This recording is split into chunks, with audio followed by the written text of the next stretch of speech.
Bonjour, bienvenue pour cette nouvelle vidéo sur Lunastro Medium. C'est Marilyn pour vous parler de la nouvelle lune en Scorpion qui est prévue pour le 1er novembre 2024, jour de la fête de la Toussaint, où nous rentrons progressivement dans le signe fixe de l'automne du Scorpion. Alors, d'abord, merci à tous de suivre cette chaîne et surtout, préparez-vous parce que d'ores et déjà, le changement, c'est vraiment actuel par rapport à ces transformations, à ces énergies qui nous est demandé de conscientiser par rapport à Mars-Pluton, entre autres l'opposition Mars-Pluton, dans lequel je parle pas mal de ces énergies tout en contraste, tout en bouleversement. Et là, cette nouvelle lune en Scorpion nous demande à ce jour de nous permettre de relativiser et surtout un besoin. Alors, vous allez trouver ça étrange, mais si je vous montre l'aspect du couple Soleil-Lune, ici, on a un aspect qui se fait favorablement avec Saturne en Poisson à 12 degrés. Alors, sachez que je travaille beaucoup avec les maisons astrologiques, dont les axes ascendants, descendants, que l'on voit dans le signe cette fois du Capricorne, puisque cette nouvelle lune se fait à l'heure exacte de Paris, à 13h47 minutes. Et donc l'ascendant Capricorne donne le ton par rapport à ces énergies-là, Scorpion, Capricorne, la Terre, pour nous permettre de nous rallier ensemble dans nos structures fondamentales, psychologiques, physiques, et donc un besoin de stabilité. On sent tout de même qu'avec ces énergies que l'on a vécues et qui se passent en ce moment avec justement cette opposition Mars-Pluton, aujourd'hui d'ailleurs, alors pas aujourd'hui où je fais la vidéo, mais le jour de la nouvelle lune, regardez si je vous montre l'aspect, elle est à 29 degrés du côté de Pluton et également Mars en Cancer à 29 degrés. Donc l'opposition est exacte. D'accord? Donc ça va aider quand on regarde les luminaires, les aspects à Saturne, donc ascendant de nouvelle lune en Poisson, où il nous est amené à avoir plus de douceur, de structure mentale au niveau de votre mental psychologique, donc inconscient, évidemment, parce que le mental, c'est généré par la Vierge et aussi par le Gémeaux. Mais là, moi, je parle de manière à ce que vous puissiez vraiment occasionner chez vous un besoin de prendre soin aussi de votre être et de votre structure. Je vous parle de cela parce que Saturne se situe tout de même en maison 1.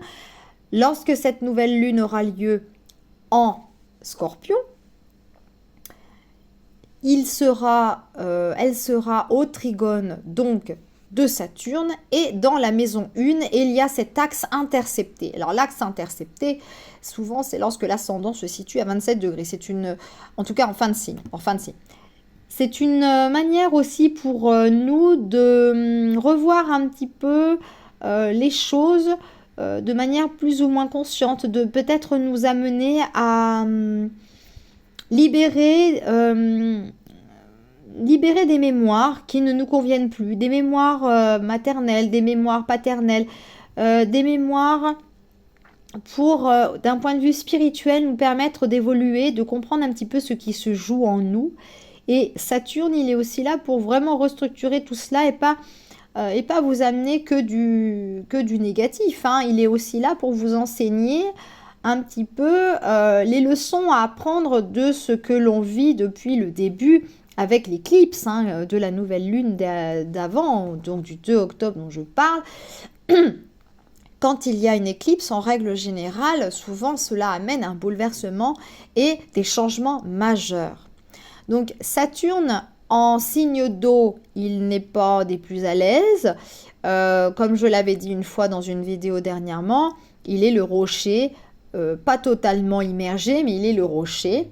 Et avec le soleil et la lune, d'énergie yin et yang qui constituent le père, la partie masculine de votre être, votre vitalité. La lune, c'est vos émotions. C'est la femme aussi qui partage votre vie pour les hommes. C'est la mère aussi, votre mère à tous. C'est votre fille. Enfin bref, c'est votre partie la plus enfantine qui soit, qui vous est donnée. Et là, en maison 9, donc préalablement avant le MC, qui se trouve avec Mercure conjoint en fin de signe Scorpion, 27 degrés et 28 degrés, c'est important parce que ça parle plutôt de l'ascension sociale et du travail professionnel, la situation professionnelle. Nous avons tout de même ici un besoin spirituel de se rallier aux autres. Voilà, on a un besoin aussi de faire une pause et de se connecter aussi au monde de l'au-delà, au monde de l'occulte, au monde de ce que l'on ne voit pas, de l'invisible, d'accord ? On peut aussi avoir besoin de se connecter à la partie divine de soi, voyez ? Pour moi, je le vois vraiment comme ça. Et lorsque l'on regarde la carte, tout de même, elle est quand même plein de contrastes, plein de contradictions. Elle s'oppose, Mars s'oppose aussi à l'ascendant de nouvelle lune, Capricorne. Donc ici, ça vient encore travailler l'axe familial et on a la part de fortune collée à l'ascendant de la nouvelle lune. Et nous avons encore Pluton qui siège encore dans le signe du Capricorne. Il est vraiment là pour vous dire fondamentalement revoir ses bases, revoir ses structures et surtout les détruire, ce qui ne va plus pour reconstruire de nouvelles bases dans un signe des plus éloquents et des plus ingénieux au possible, c'est le Verseau. Donc il nous amène à se préparer aussi dans le signe du Verseau à la liberté de votre être et à l'acceptation aussi de qui vous êtes dans le monde du collectif et de ne pas avoir envie de montrer une image parfaite. On n'en a rien à faire. En fait, ces signes-là, qui sont très avant-gardistes, originaux, ils s'assument tels qu'ils sont. Pluton, dans le signe du collectif, lorsqu'il va arriver prochainement dans le signe du Verseau, sera là très certainement pour secouer pas mal le peuple. Voilà, je vous parlais de guerre civile, je vous parlais de chacun pour soi. Voilà, il y aura très certainement des crises pour ceux qui n'ont pas travaillé toutes ces énergies depuis tant d'années, qui très certainement seront inconfortables dans ces énergies. Je parle en particulier des personnes pour lesquelles Pluton va faire un carré, premier décan, Scorpion, Taureau, opposition au niveau du Lion, des premiers décans, où là, ça risque d'être un petit peu costaud. Voilà, ça ne sera pas facile dans le sens où il va falloir vous remettre en cause et peut-être prendre le temps de devoir se positionner aussi par rapport à des choses qu'on n'a pas envie de voir de nous, qui ne sont pas jolies à voir. Vous voyez ce que je veux dire ? Sachant que Pluton, dans l'ascendant de nouvelle lune, est collé à celui-ci, en Capricorne, très conjoint. Il y a 2 degrés qui les séparent, on le voit bien ici, regardez. Et on a aussi le signe du Verseau. Je vais même faire plusieurs clics, comme ça on verra très bien la carte.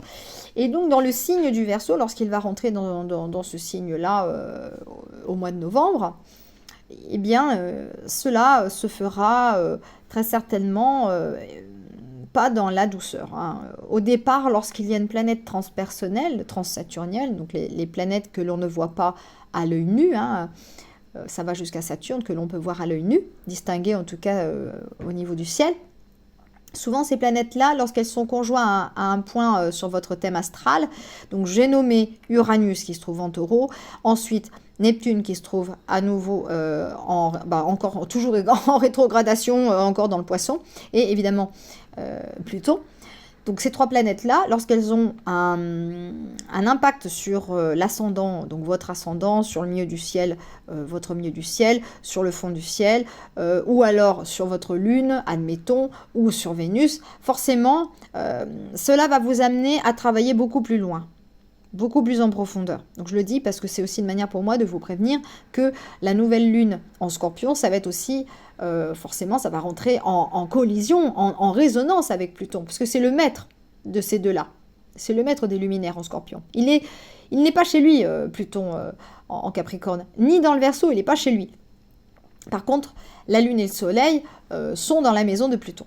Donc ici, c'est comme si d'un coup, il fallait mettre en lumière et redémarrer des choses que l'on avait peut-être oubliées, que l'on avait peut-être envie de séparer, et peut-être qu'on n'a pas envie de voir des choses, des ombres, des parties ombrageuses de nous-mêmes. Ce besoin-là qui maintenant va nous permettre d'observer chez nous des émotions, des réactions, pas des plus gentilles et plus d'un côté, d'un point de vue piquant au niveau relationnel. Nous passons donc à Mercure. Donc Mercure, bah écoutez, il est conjoint au MC. N'oubliez pas que Mercure sera bientôt rétrograde dans un mois, bien, au moins, le 28 novembre. Il sera, le 26 novembre, j'ai une bêtise, le 26 novembre, il sera rétrograde, parce que le 25, je fais mon émission, donc c'est pour ça que je m'en rappelle. Donc le 26, il sera donc rétrograde. Ne prenez pas de décision trop hâtive pendant cette période de rétrogradation. Il est vraiment nécessaire de poser le mental, de prendre du recul devant les événements. Il faut comprendre aussi que Mars-Pluton qui s'oppose perturbe pas mal d'aspects au natal de certaines personnes. J'imagine que vous êtes concernés, notamment les personnes qui ont un amas planétaire en balance dans le fin du signe, ce qui est mon cas avec Pluton au MC, entre autres. Fin de signe du Bélier et début de signe du Taureau. Ça va se jouer à peu près dans ces niveaux, à ce niveau-là, au niveau de ces angles-là. Et il va falloir faire preuve de tranquillité, vous créer un espace mental pour que vous puissiez prendre nécessairement du recul et vous reposer sur quelque chose, sur quelqu'un aussi durant cette période de transit complexe et compliquée, parce que Mars va faire des allers-retours quand même pas mal de fois aussi, et retournera aussi dans le signe du Cancer jusqu'à 17 degrés, donc ça fait quand même assez long. Et ensuite, il redeviendra direct et ensuite terminera et commencera sa course dans le signe du Lion, où s'opposera évidemment à nouveau à Pluton à 1 degré à peu près, 2 degrés, 3 degrés, lorsqu'il sera bien avancé, Pluton dans le signe du Verseau. Et donc forcément, les deux signes Verseau et Lion seront directement impactés par rapport à Uranus. Et puis, parce qu'il agira par carré. Donc ça sera pas des plus faciles aussi pour les signes du Lion, les signes fin de décan du Scorpion, puisqu'ils s'opposent, vous voyez, hein. On a quand même Mercure qui s'oppose à Uranus. Alors, durant cette période actuelle de transit de nouvelle lune du 1er novembre de la Toussaint, ici, faites vraiment bien attention à pas avoir de l'agitation sur la route au niveau des accidents, parce que d'abord, il est quand même assez appliquant au niveau de la maison 4, donc du fond du ciel. Le fond du ciel, c'est le retour à la source, hein. C'est aussi le retour aux origines. Donc, il y a quand même Uranus qui transite proche du fond du ciel, mais dans la maison 3. La maison 3, c'est les déplacements aussi, hein. Les gens sur la route sont assez violents et assez agressifs, avec Mercure qui quand même génère des déplacements, puisqu'il rentre en analogie avec la maison 3. Méfiez-vous tout de même. Soyez vraiment prudents, surtout qu'il y a un rapport avec le boulot, hein. La maison 10 est quand même relativement impactée et vraiment sollicitée. Donc, vraiment méfiez-vous, soyez vigilants et bien prudents dans votre voiture, sur votre moto, dans votre camion, entre autres sur tous les camions. Et attention aux piétons, attention aux cyclistes, parce que eux aussi sont concernés, d'accord ? Des gros poids lourds comme les tracteurs, hein, dans le Taureau, voilà, on est d'accord aussi. Donc, conjoint au MC, c'est très bien, parce que ça va permettre aussi une évolution professionnelle de se faire. On a pas mal d'aspects favorables à Mars, donc ça va aussi générer de l'harmonie, de la fluidité au niveau de l'action. Peut-être le travail en famille, hein, parce que c'est quand même concerné, hein. Regardez, Mars est quand même concerné. Mars dedans se trouve, en plus on est encore dans un axe intercepté, décidément, avec la maison 2 qui est totalement interceptée. Donc le bélier, l'axe bélier-balance est complètement mis à nu. Il n'y a pas du tout de flèche de cuspide ici pour déterminer la maison d'une certaine limite. Donc ici, Saturne, il est quand même ici pour créer des limites, hein, d'accord. Alors, Sur le plan aussi de Vénus, nous avons aussi une Vénus en Sagittaire, très bénéfique aussi pour les signes de feu, hein. Ça va agir par trigone, donc les béliers, les lions, heureusement ça va vous faire du bien. Ah bah 17 degrés pile poil. Ah bah là voilà, j'ai une Vénus en ce moment qui transite mon soleil pile poil à 17 degrés pile. Donc ok, bah écoutez, voilà, pour les béliers, deuxième décan, c'est du pain béni. Pareil pour les lions, pareil pour les verseaux, deuxième décan. Pareil pour bah, les gémeaux, ça va agir par opposition. Bon, l'opposition c'est pas non plus négatif, mais ça nous force à faire des choix. Ça nous force à choisir notre camp. Alors, on essaye d'aplanir aussi les énergies. Et puis surtout de dire, ok, moi je veux aussi bien prendre les qualités du Sagittaire que les qualités du Lion. Et j'essaye de faire un petit schmilblick, une petite recette et on va voir ce que ça donne. Voilà. Donc on peut aussi imaginer prendre un petit peu l'opposition de ce côté-là. Et par contre, bon, bah, évidemment, si c'est un petit peu mal inspecté et que l'ego en prend un coup, bon, bah, là on est plutôt dans un rapport de dualité. Ce que je ne vous conseille absolument pas avec ces énergies contradictoires du moment. Voilà, on a quand même aussi de l'action qui se crée, hein, parce que bon, si on regarde Mars, ok, il s'oppose à Pluton, ok, mais il n'est pas si mal aspecté sur le reste des planètes, hein. Il est aussi avec Neptune au trigone de Neptune, il est aussi au sextile d'Uranus. Oui, je pense que ça carbure, hein, il y a de la créativité dans l'air. Pour moi, je vois bien là aussi un partenariat solide, une manière aussi de pouvoir communiquer aisément, de pouvoir... oui, bah surtout là, on est quand même, heureusement, on a un soutien quand même de Mars au sextile d'Uranus, malgré le fait que celui-ci, Uranus, soit opposé à Mercure. Et au MC, je vous ai parlé d'accident. Mais après, voilà, il y a quand même aussi l'élan où on peut s'en sortir, mais attention à ne pas jouer avec le feu. D'accord? Parce que là, quand même, moi, je le vois bien aussi de ce côté-là. On peut imaginer qu'on est invincible, mais ne déconnez pas trop avec tout ça. Ne soyez pas trop dans la nervosité. Alors après, si vous sentez que vous avez besoin d'exprimer au niveau de la colère, au niveau des contrariétés, des choses qui vous embêtent, je dirais prenez votre plume, prenez quelque chose, écrivez. Faites quelque chose qui puisse vous décharger, un art martial par exemple, vous ferait vraiment du bien parce que déjà ça vous permettrait de décharger au niveau de l'énergie, de vous défouler. Et surtout si vous avez un poste à responsabilité qui est pas très glorieux, qui fait un petit peu, qui vous plombe, ou vous êtes dans un bureau où vous n'avez pas l'occasion de faire de l'exercice, vous pourriez vous adonner à passer du temps justement à profiter de ces énergies montantes de la nouvelle lune, puisqu'elle va monter à la pleine lune, 15 jours pour ça. On est quand même dans un autre cycle qui démarre, pour justement profiter de mettre en place des objectifs que vous vous donnez. Aller faire des randonnées, marcher, faire du sport, aller à la rencontre de quelque chose qui vous plaît, de nouveau, d'ingénieux, de hors du commun, travailler aussi en lien avec la nature, travailler avec les êtres aussi suprêmes de lumière, surtout quand Mars va aller dans le Lion, on est aussi en reconnexion avec son cœur, donc quelque chose qui vous tient à cœur. Et donc, vous fait du bien à votre cœur parce qu'on a vraiment besoin aussi de se sentir en harmonie avec cela. Et par contre, effectivement, lorsque Mars va passer bientôt dans le signe du Lion, parce qu'il est direct, là on le voit, il est à 29 degrés 4 et 4 secondes. Donc le 4 novembre, il sera dans le signe du Lion. Donc à partir du 1er, il sera encore en cancer et ensuite il passera dans le signe du Lion.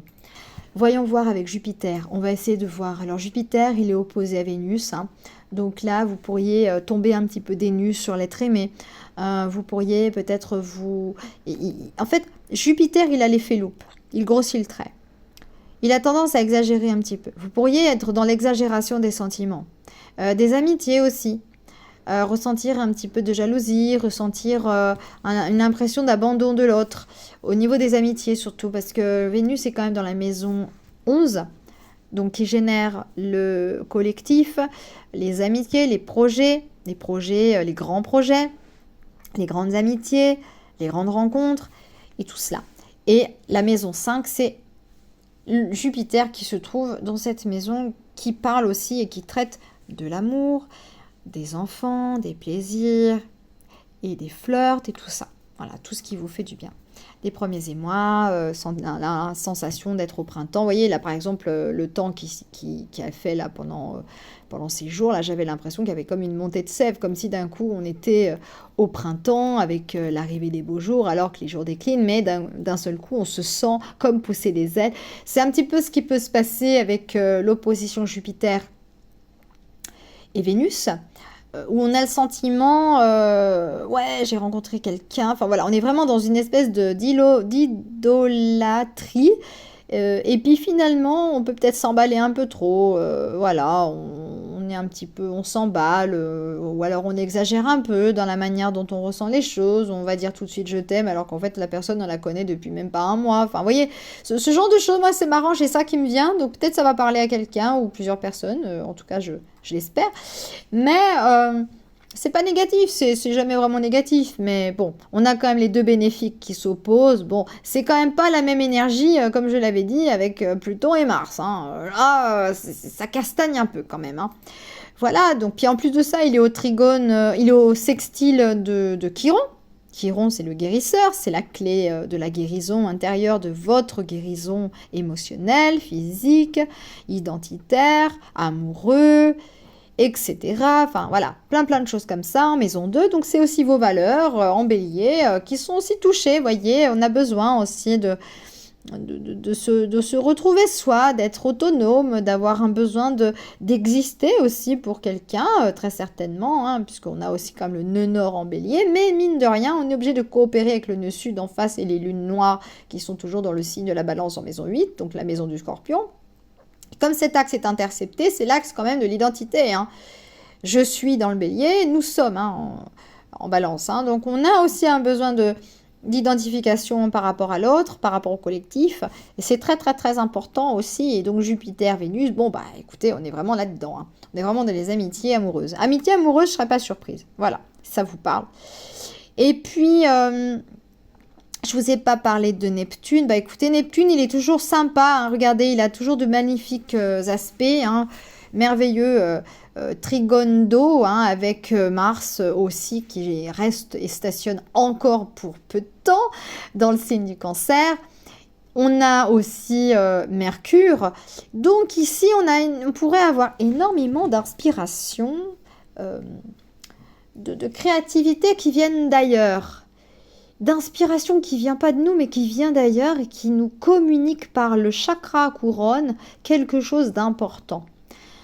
Prenez le temps vraiment de créer, vraiment de vous connecter à l'eau, l'élément eau, donc la nature, très important. Si vous êtes au bord de la mer, franchement, prenez le large, petite virée en bateau, vous balader au bord de la mer, faire du vélo au bord de la mer, faire des choses qui vous permettent de vous reconnecter à ces éléments-là. Prendre le large, ça fait du bien aussi. Et puis, on a quand même ce lien à la nature très important. On a aussi quand même le sextile à Uranus. Donc là, on est vraiment dans ces éléments air et eau, puisque Uranus, c'est quand même le maître du Verseau. Et on a aussi un magnifique sextile à l'ascendant, à la part de fortune et aussi à Pluton. Donc, vous pourriez avoir aussi énormément d'intuition, énormément de flair pendant cette période-là. Les poissons de fin de signe décan, donc 3e du décan, vous pourriez avoir beaucoup de chance pendant cette période-là. Pareil pour les taureaux avec Uranus qui quand même génère aussi des aspects sympas. Donc si vous avez le soleil au même endroit qu'Uranus, l'ascendant, la lune, Mars, etc. C'est vraiment bien parce que vous avez Neptune qui fait un sextile. Et du coup, vous avez aussi Mars qui crée aussi l'énergie boosteuse pour vous. Donc des projets, hein, démarrage de projets, démarrage de plein de choses positives. Et ça va vous faire du bien. En tout cas, cette nouvelle lune en Scorpion nous demande quand même, voilà, avec Pluton, de mettre les choses à plat, de dire les choses, de les écrire, de faire ressurgir des vieilles lettres du passé, des choses que l'on n'a pas digérées, de nous amener aussi à lâcher ces vieilles peaux pour renaître sous une nouvelle forme. D'accord ? il faut comprendre aussi qu'il est encore dans le signe du Capricorne, mais plus pour longtemps, hein, dans un mois c'est terminé, à peine. Et là, le Capricorne, au niveau santé, génère la structure osseuse, mais également la peau. Et les cheveux, en tout cas tout ce qui est peau, tout ce qui est cuir chevelu, c'est aussi le Capricorne, parce que c'est la peau.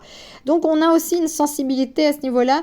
On a besoin de libérer la vieille peau qui nous gratte, qui nous démange, qui nous rend instable, parce que Pluton, il peut nous déstabiliser aussi, hein, dans sa noirceur, dans ses ombres, dans des schémas négatifs, plus que négatifs. Donc on a aussi besoin de se libérer de quelque chose. Libérer votre manière de penser aussi avec Mercure, au sextile Mercure et du MC. Libérer aussi votre manière de penser. On a quand même voilà, Uranus aussi qui demande à cela aussi, à libérer. Mais en tout cas, Pluton, il dépouille. Il dépouille. Donc l'avantage, c'est que malgré l'opposition Pluton-Mars, il est plutôt harmonique avec les autres planètes transpersonnelles, entre autres, et la planète la plus proche du Soleil, Mercure. Donc, vraiment, servez-vous-en de ces aspects-là favorables. Voilà. Pour les personnes, signes de terre, signes d'eau, etc. Plus que pour le bélier, bon, bah, ça va agir par carré. Pluton, voilà, il se trouve ici, donc ça va agir ici. Voilà, je vous l'avais dit, hein, bélier, taureau, bon... Fin de signe bélier, début du signe taureau, bon, c'est carré, là, ça commence déjà à travailler au niveau de votre soleil. Prenez vraiment bien soin de vous, parce que votre vitalité peut-être en prendre un petit coup, et peut-être à changer des habitudes, des choses qui ne vous correspondent plus, même votre manière de peut-être de vous nourrir avec Pluton. Méfiez-vous aussi au niveau santé à ne pas avoir des problèmes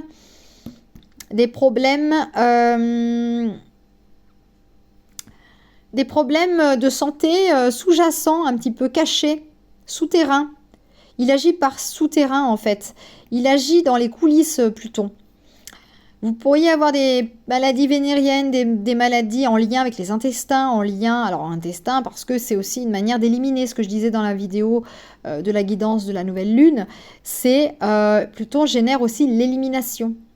D'accord ? Il est là pour vous permettre d'éliminer. Et donc, c'est exactement la même chose sur votre plan physique. D'accord ? Donc, on enterre nos morts, on les veille, mais on les respecte aussi du fait de prendre soin de leur corps et de tout cela. Donc, il faut prendre soin aussi de votre corps. Avec Mars, qui est plutôt en lien avec le bélier, il vous est aussi donné de prendre soin de votre vitalité, puisque c'est le maître du bélier, premier signe du zodiaque, et donc qui annonce l'équinoxe et donc les beaux jours. Donc, on est vraiment dans cette vitalité, c'est l'élan vital, et là, on est plutôt dans l'élan de la mort. Donc, ils sont tous les deux en lien ensemble, tous les deux, puisque sans la vie, il ne peut pas y avoir la mort, et sans la mort, il ne peut pas y avoir la vie. Donc, vraiment, prenez bien soin de vous durant ces transits complexes et compliqués. Vous aurez vraiment besoin de prendre des vacances. Si vous avez besoin de partir, partez. Pas vraiment pendant la période rétrograde. Pour les contrats, la période rétrograde de Mercure sera très certainement des moins favorables. Donc, il faut bien faire attention. Prenez bien du recul parce que la rétrogradation, c'est revoir, réviser, reculer, etc. D'accord ? Prendre ce temps-là de réflexion. Donc, le R, hein, toujours pareil. Et c'est pareil pour les planètes transpersonnelles, hein, d'accord ? Et les autres. Je vous souhaite, j'espère en tout cas, une très belle journée, un joli mois prochain qui arrive là tout doucement, hein, novembre, hein, on y sera vite déjà, ça passe très très vite. Si vous avez besoin de faire vos cadeaux, c'est le moment aussi de commencer parce que Pluton génère les finances, mais les finances d'héritage. Et du coup, c'est vrai que c'est souvent la période en novembre parce que c'est un petit peu tristoun. On a aussi besoin de commencer à travailler sur nos cadeaux de Noël et donc faire plaisir. Donc prenez soin de vos vivants avec Mars, prenez soin de vos morts avec Pluton. Et en attendant, je vous souhaite une très belle journée. N'hésitez pas à vous abonner, à regarder ma vidéo sur Mars, Pluton, au niveau de l'opposition qui va durer, je précise, jusqu'au 11 mai prochain. Cela va pas être simple. Il va vous laisser un petit peu en paix avec le fait de de reculer et donc de créer une rétrogradation, parce qu'en règle générale, les rétrogradations, on calme un peu le jeu, on calme un peu le feu de Mars et de Pluton. Mais attention lorsque celui-ci redeviendra direct, parce que ça va faire un petit peu de mal. Voilà, je vous embrasse et à très bientôt.